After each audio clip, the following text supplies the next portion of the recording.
It's December 5, 2023. We're interviewing Elias Lee Chiacos in the Gledhill Library of the Santa Barbara Historical Museum. We'll be talking about Lee's 1994 book, Mountain Drive, Santa Barbara's Pioneer Bohemian Community. The interviewer is Chris Ervin.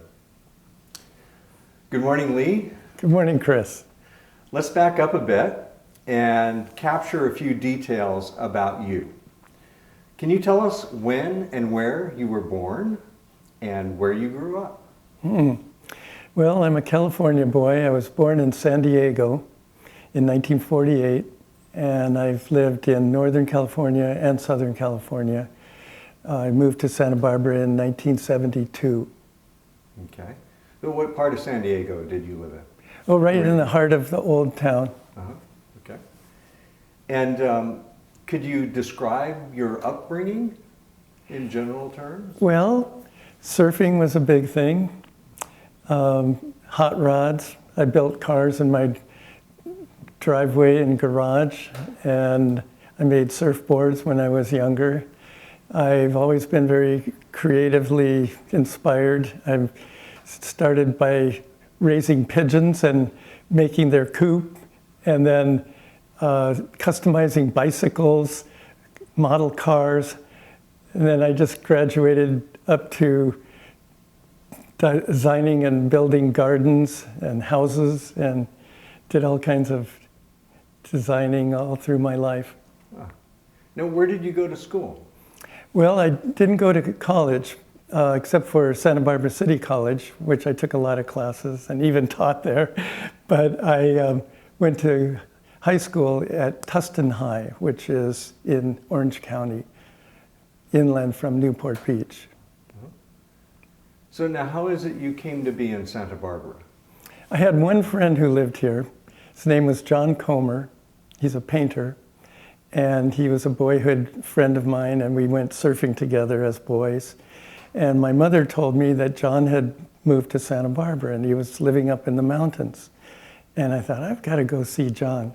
So I went to see him, and he was living in San Marcos Pass, and he was living with two other guys. They had a 3-bedroom house, and they were renting it for $100 a month, $33 each. So one guy was moving out, and I moved in, and I've been here ever since. And what year was that? 72. 72. So you moved to Santa Barbara in 1972. What did you do as a career? You know, can you describe your careers that you've had here in Santa Barbara? Well, I started as a gardener, and then I began taking classes at City College in landscape design, drafting, Spanish, and painting, and pottery. I even took a class in bronze casting, and I was just a gardener as a young man, enjoying the Mountain Drive lifestyle because I lived on Mountain Drive, on the West Mountain Drive, down closer to the Mission. And then I got into writing. I had always written, always enjoyed writing and researching. And I also had a landscaping business, and later a stained glass business that was successful. Made a lot of stained glass windows, lamps, and other things out of glass. And then in about 1989, my wife Donna and I went to New Mexico, and we took a walking tour of Santa Fe. And I told Donna, Santa Barbara needs a walking tour. So I started a walking tour. About that same time, I got a job at the news press as a columnist. First first gardening, and then local history. And those columns are all in the archives here. I also wrote for local magazines and even some national magazines at that time. And I was doing the walking tours of the city, and I found out that there were these things called destination management companies. So I hired on to some destination management companies and began doing wine tours, tours of the city, events, and had a lot of fun with that for many years. Even did Jeep tours of the mountains and wine country. It goes on and on. Right. Now this is about this time. Is when you moved to the Trout Club? No, I moved to the Trout Club in '85. I lived for 12 years on Mountain Drive, West Mountain Drive, 469. That was a community of 7 houses on 4.5 acres in an area that was zoned for 1 house per acre, so they couldn't be separated. And 2 of my friends and I decided to talk our parents into helping us make the down payment and buy this place. So we were actually successful in doing that, and we fixed the place up really nice, and eventually I moved up to the Trout Club because I'd always liked it up there. It was right near where I lived when I first came to Santa Barbara, and the view of the ocean is gorgeous, and you have the oak grove and the creek. And so I bought one of the oldest cabins up there and fixed it up, and after 6 years of working on it, it burned down. But fortunately, I was able to get a good insurance policy the year before, and that paid for a new house that became our family home for 30 years. And only recently, my wife and I, with being empty nesters, moved into town, just inside the city limits on Foxen Drive. Right. So was that the Painted Cave fire that Yes. burned you out there? 600 homes were burned in that fire. Yeah. It was quite a drama. And I was so grateful to Allstate because they made it a lot easier for me. So now let's switch gears, Lee, and talk about that part of your life that led you to writing your book. How did you initially come to be aware of the Mountain Drive community, and when was that? That was probably in the early 70s when Chris Neely moved to our little community on West Mountain Drive. And he was a jeweler, and I had my stained glass shop, and one of the other members was a potter, his wife also, and then there was a woodworker and a painter, Comer, John Comer. And we became friends with some of the East Mountain Drive craftsmen, and we had something called the Yes Store, which is still active in Santa Barbara. And every year we would sell our wares at the Yes Store, and I did commissions. And we had a community garden. And all the while, I was visiting people on East Mountain Drive and hearing the stories of the old days. It was kind of just after the heyday of the wine stomp and the pretty wild stuff that was going on up there in the late 60s. And I was intrigued by it, and I got to know Frank Robinson and Bill Neely, who were 2 of the first members of the original community that started in 1948, I think. And I never knew Bobby Hyde because he died in 1969, but I did meet Floppy. And there were other people who were very community-minded, George Grayson and Marty Birdsell. And they were the ones who gave me the most encouragement to write the book, because people had been talking about having a book about Mountain Drive. And then I met Michael Peake, and he showed me all these great photographs. And Chris Neely had albums that his father had put together. And I thought, yeah, there is definitely a book here. So I kept gathering information and collecting it, and then kind of put it together with some of my own words. And my favorite compliment that I got about the book was, Chiacos wasn't there, but he got it right. So that's great that you had that encouragement from the community, because I did want to ask you about that, is what kind of reception you got from the Mountain Drive community members when you approached them about, hey, I'm thinking about writing this book, and I interviewed, because you interviewed people for your book. So what kind of reception did you get from folks? Was it generally, it sounds like it was generally positive. It was positive. There are a few outliers because there were some problems up there that caused some people to have a little bitterness about the community. Sexism was an issue. It was the 50s. And also there was problems with land, the splits of the lots. Bobby Hyde had been pretty haphazard about easements, and he kind of just bulldozed literally through the land, making roads wherever it was most convenient. And sometimes there were problems with the lots being not properly designated. Right. Also, there were no building codes in the county until 1954.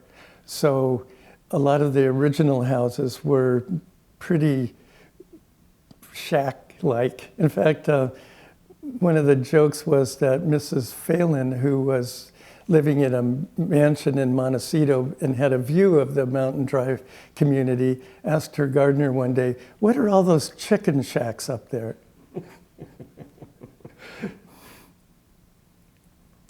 So, so by the time you became involved with Mountain Drive, the traditions and parties that had been developed in the 1950s and 1960s, they had to it probably evolve beyond, beyond that time. So, were there any of those Mountain Drive celebrations that were still around that you participated in? Oh yes, and there still are. Now some of the grandchildren are keeping up the traditions. And my friends were in their 30s and 40s when I met them, and now we're in our 70s and 80s, and a lot of people are passed on. And all the old people are gone. The tea fire was really hard on the community.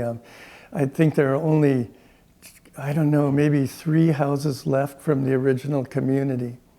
And that would be Stan and Sandy Hill's old house, and Kathy Neely lives in one of the original houses that was called Cafe Mazatlan.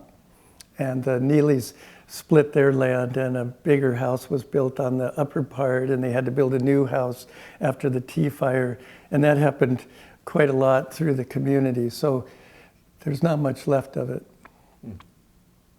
So now, was Sunset Club still in existence when you headed up there to Mountain Drive? I didn't ever participate in Sunset Club. I was able to go to some of the more prominent parties like 12th Night, which was a big hit. Right. And that's still going on today. I believe so. I haven't been invited, but I think some of the grandchildren are doing it. Uh-huh. So 12th Night was one, and Bobby Burns' birthday was another one. Did you ever have an opportunity to go to that? Or No, I didn't. Bastille Day? No, mostly just visiting on occasion when people were hanging out and maybe having a party, but none of the, I mean, they had parties all year round. Right. It was a very celebratory community. Right, right. So, but certainly the wine stomps kind of carried on for quite a few years. Imagine you went to a wine stomp or two. No, I didn't. I was friends with the Pagan brothers, who were the younger Pagan brothers. That was Chris Neely and Rob Robinson. And then they took on some other people, and they gave up on the actual stomp because the wine didn't turn out too good, but it was left out in the sun after it had been stomped by naked revelers. So that was more of a legend than anything else. I mean, I think there was some wine stomping going on in the 70s, but like I said, I lived in a different part of Mountain Drive. Uh-huh. Right. So, let's see. So, did you, as you know, I've listened to a lot of oral histories with old mountain drivers, and so I would hear talk about, there were mountain drivers who lived on East Mountain Drive, but then there were also honorary mountain drivers, like Noel. Yes. And Noel Young. Noel Young, yes. Do you feel like you were one of those honorary mountain drivers? Well, I think so because I valued the same things they did: independent, close to the land, trying to avoid the corporate lifestyle, and being creative. You know, that was a big part of Mountain Drive. And so anybody in the community that was like that, it kind of was like that was an epicenter from the earliest times, and then it spread through the whole community. Right. So there were other downtown people like Gary Schaff, who was a close friend of mountain drivers. Dick Smith could almost be considered a mountain driver. Right.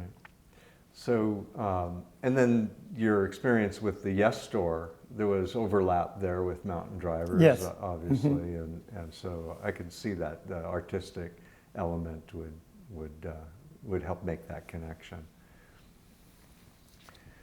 So, so you wrote a column for the Santa Barbara News Press titled "Now and Then," and in 1990, so this is 4 years before you wrote your book, you wrote about Mountain Drive, and you said pioneering a lifestyle was in the title.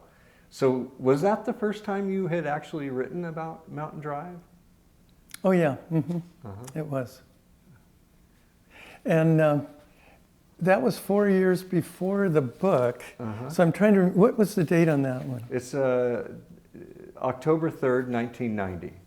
October 3rd. So that was after the Painted Cave fire. That must have been one of my last columns. Because the New York Times had purchased the Santa Barbara News Press. And at first they kept all the locals, but then they started trying to reduce costs, and they got rid of the local columnists and artists. And so I think I may have started thinking about the book at that time. It seems like it, because the article pretty succinct about all the various the iconic elements of Mountain Drive. Yeah, I'm trying to remember. I mean, that was, what, 37 years ago, so. Right. Yeah, well, 33, yeah, right. 33 years ago. Right. So in talking about time differences, so when you started looking, so 1990 is a good 20 years after Bobby Hyde had died, so I was wondering what kind of reception and I think maybe I've already kind of asked you this question already, and it sounds like positive, but what kind of reception did writing about Mountain Drive receive from mountain drivers? And I think you've indicated it was positive, so it encouraged you to continue. Okay, well, you notice that on the book I wrote compiled and edited by Elias Chiacos. And that's because it was a community project. And I collected stories from all these people that were still around. They loved talking about the old days. They had photographs. They had articles. There was the Grapevine. And the Grapevine newsletter was a great source of information. And the upshot of it all was that everybody had fun making this book. And some contemporary photographers contributed too. Ishmael Lounsbury, Julia Emerson took some of the portraits and contemporary pictures of the drive from 1993. Yeah, those are great photos there in the back of the book. And so how about the reception from the Santa Barbara community outside of Mountain Drive? Did you see, what was the reception of writing about Mountain Drive from the rest of the community? Well, Mountain Drive has always been legendary in Santa Barbara, and most people that are not too close-minded thought it was a really interesting community. Of course, there were some issues that, I don't know if we want to get into that, but mostly very positive. I mean, it's still a local favorite 30 years later. Right, right.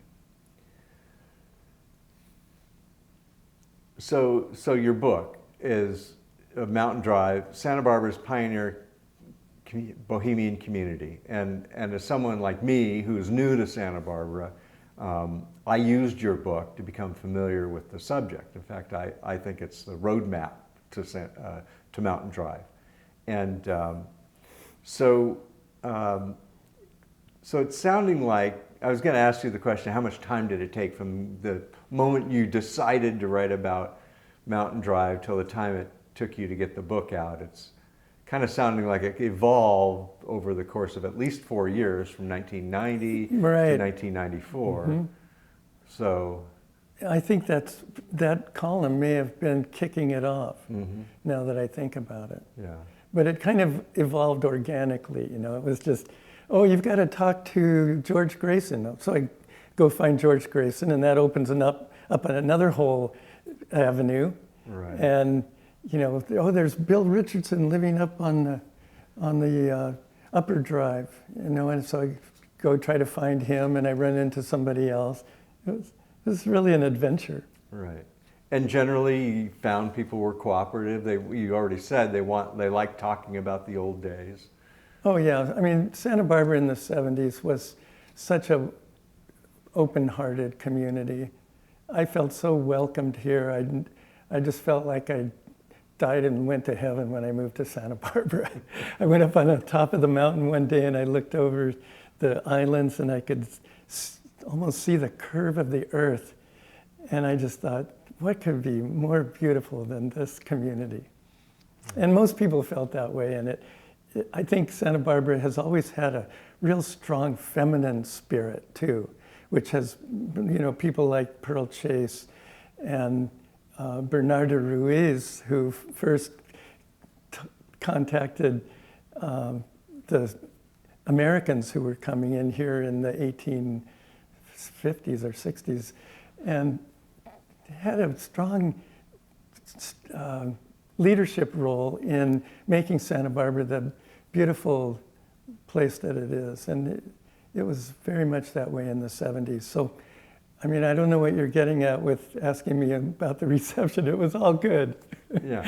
Well, it's always interesting to know, what kind of challenge, ultimately it's what kind of challenges did you face in making the book? Well, the one challenge was designing it. Back then, not many people knew how to use a computer to make a book design.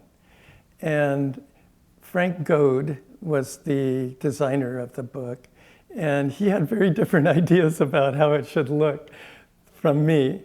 And so we were kind of butting heads a little bit on that. That was the worst of it, to tell you the truth.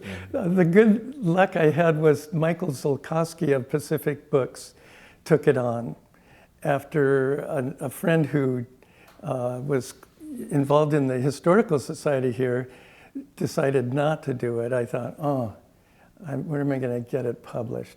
And then Michael Zolkowski, I don't know how I contacted him.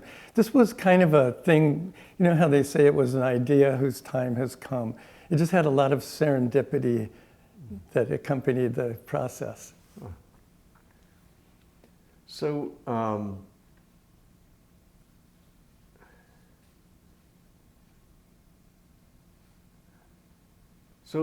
you've mentioned several names, but I was wondering who were the mountain drivers who were most memorable for their enthusiasm for the book project? Without doubt, it was Marty Birdsell and George Grayson.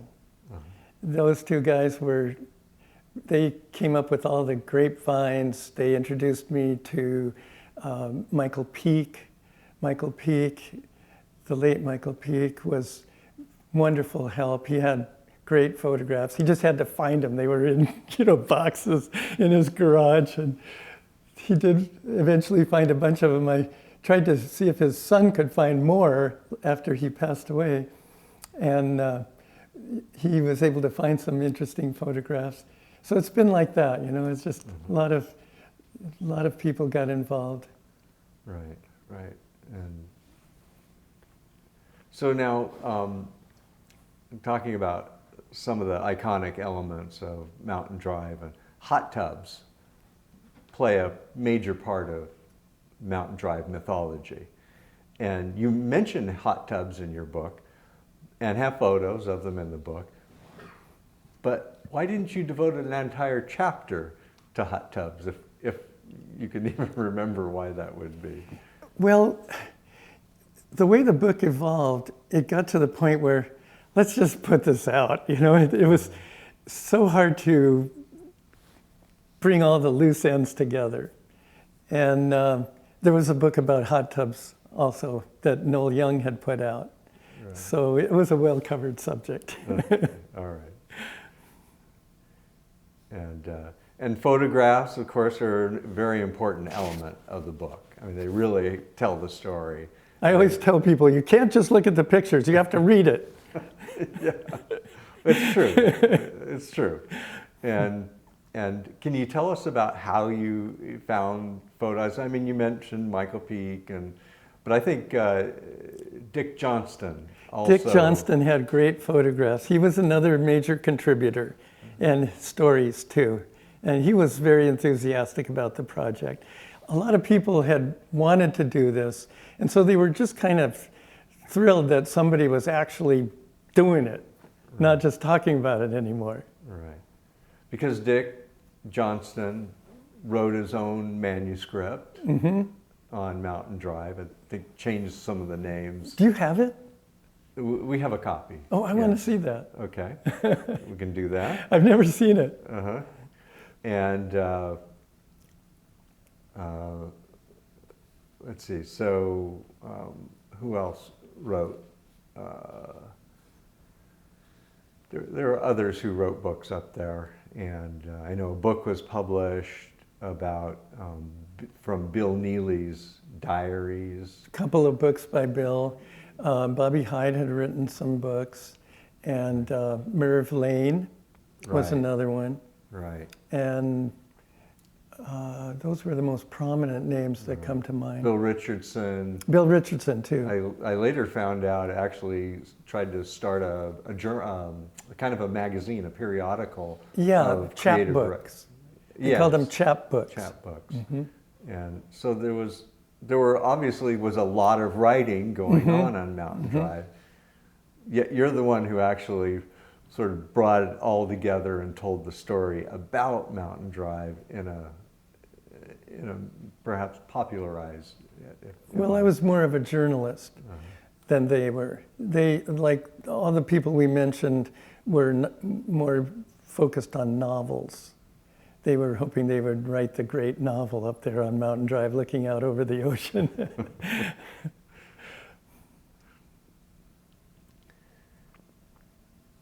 And so, and you mentioned the grapevine being a really good source of information, and that George Grayson helped collect that. We have a good collection of them here in the library. And so what was the kind of information that you were able to glean out of the newsletter that helped tell the story, if there's anything that stands out? Well, some of the oldest ones talk about the parties that they had, and then there was gossip and lots of funny things going on all the time. Such a sense of humor. I mean, nobody took life too seriously. My favorite was the Jack Ash Society, which was a response to the John Birch Society. And then there was, and so there was a lot about that. And then things that were being discussed at the Sunset Club, and talk about building with adobe, finding used materials to make, like once they tore down the pier out at Elwood, and I think a lot of the castle, the building that was called the castle, was built out of that. And so there was talk about going out to collect wood for the construction of houses, and all kinds of things. So authors of local history often find new information about their subject after over the years following the publication of their books. Can you tell us about any new information that came to light about Mountain Drive that you wish you could have included in the book?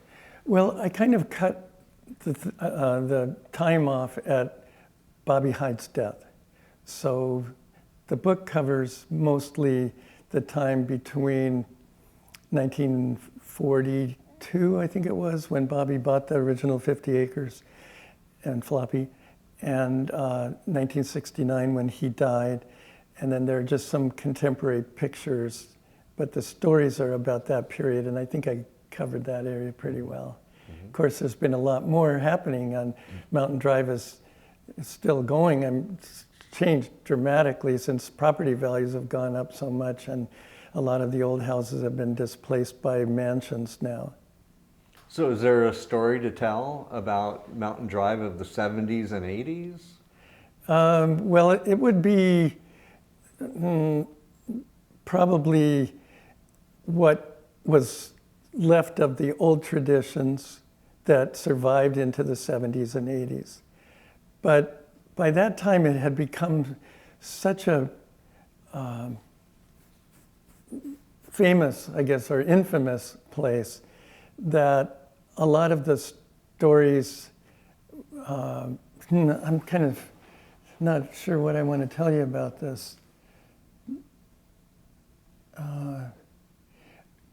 Just that it had changed. You know, drugs were hard on the drive because a lot of people came in with smoking pot and taking harder drugs, and so it just kind of got diluted by too much notoriety. Right. I think that's partly what you would say. And alcoholism, I understand, alcoholism was maybe even more prevalent than drug use as far as the impact of the community. Yeah, you know, it's youthful idealism, and that often gets co-opted and crushed, and so that kind of happened up there. But there is also still a very vital community of people who live there, and sometimes I go up and visit, and I'm really pleased to see that some of the old spirit of Mountain Drive is still there. It's just kind of between the mansions that are going up and the realtors scoping out the next possibility of making a fortune. Right, right. You'd mentioned contemporary photographers that you had engaged while you were putting together your book in the 90s. So now look at the gallery of portraits in the back, which were fairly new photography in 1994. But thinking about it now, those photographs themselves are historic. Right, and all those people are gone. Uh-huh. Yeah. What do you have any other thoughts about those images you had taken? You know? Thoughts about them? Yeah, you know, I don't know, nostalgic thoughts about, you know, the photographers. And I mean, what was your thought when you were, you know, there's George Grayson, an older George Grayson, and an older Merv Lane and Peggy Lane in those photos. And what were your thoughts when you were documenting that? It was sort of a then and now kind of approach on that? Yeah, I mean, the study of history is the study of change, and you see how environmental influences and personalities alter life as it flows along. And so I thought it was good to show some of the contemporary, you know, what people looked like now after you saw them naked in the hot tub, and now they're 60 or 70. And so that was part of it. But just, well, like if I think about those pictures, they're also wonderful. I mean, the picture of Frank Robinson, of Merv and Peggy, and then you see like Peggy with gray hair and Peggy with red hair in the hot tub, or there's one iconic picture of her holding grapes, I think, and her long red hair flowing back. And, it was just a wonderful time to remember. So now, after 30 years, nearly 30 years, how does your book look to you today? I hadn't looked at it in a long time, and then when the museum decided to do the show, I read the whole thing again, and I was thinking, should I reprint it? Because the second printing was almost gone at that point. And I wanted to see if I would make any changes, but I decided it's fine just like it is. And it really reflected the community at that time. And then when we had the idea of digitizing it and putting it on the website, I thought that was a really good solution, and I hope a lot of people are downloading it. I did talk to one of my neighbors recently. I told him about it, and he downloaded it, and he got a big kick out of it. Mm-hmm. So I'm sort of surprised, but I guess I shouldn't be, that it's still very popular and people love it. Mm. It's actually very generous of you to make it available to the community. Yeah, I mean, it was a community project. Yeah.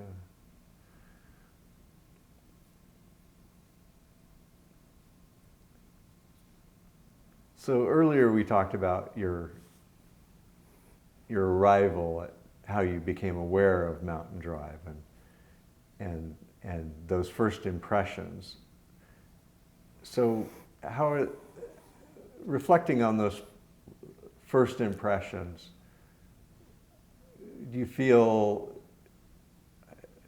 how do you feel about them now? Do you feel not sure how to ask this question. What's different now? Do you have any different thoughts about your first impressions, looking back over the years? Well, when I first visited Mountain Drive, it was the Neely's house. And the Neely's house was one of the original adobes. And it was furnished with, old furniture, and it had all the tiles in the kitchen were made by Bill. All the tiles on the outside of the house. It had this gorgeous view of the ocean, grapevines growing on the house, and just such a homey feel. You felt like, well, Bill was influenced a lot by living in Europe, and so he created kind of a European feel to the property, and it was all handmade. And the place where I lived was also very rustic and had a lot of those elements. And my gardening, my love of gardening has never diminished. I've always, since I was a kid, loved to grow plants. And so I think a lot of my love of Santa Barbara is how easy it is to grow plants here and to create a beautiful environment. And that hasn't diminished at all. That's still what I value the most, and I look for between the modern world. And so I would say that in that respect, my values haven't changed. I still value creating beauty and creating community. And that was the essence of the Mountain Drive experience.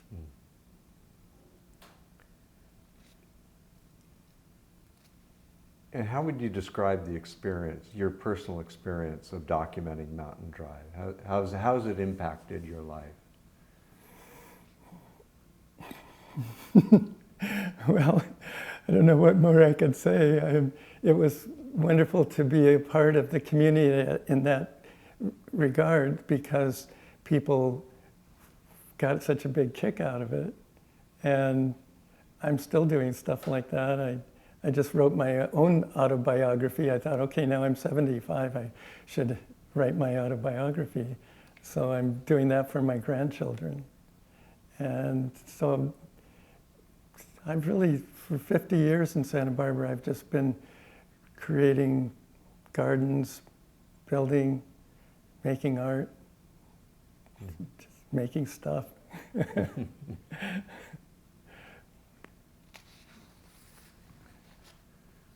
So Bobby Hyde strived to create a utopia on Mountain Drive. Yeah. In what ways did he succeed? Well, he was very much a biophile in that he loved life and he loved community. He was instrumental in creating the spirit of the community. And you can see in the pictures that he's a little different than everybody else. Like after World War II, he bought a weapons carrier to use as a transportation, to haul around all the kids in the neighborhood.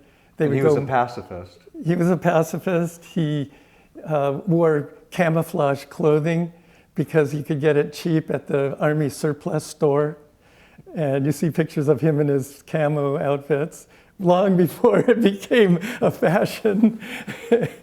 And I think everyone universally loved Bobby and Floppy. They were just, their spirits very strong up there.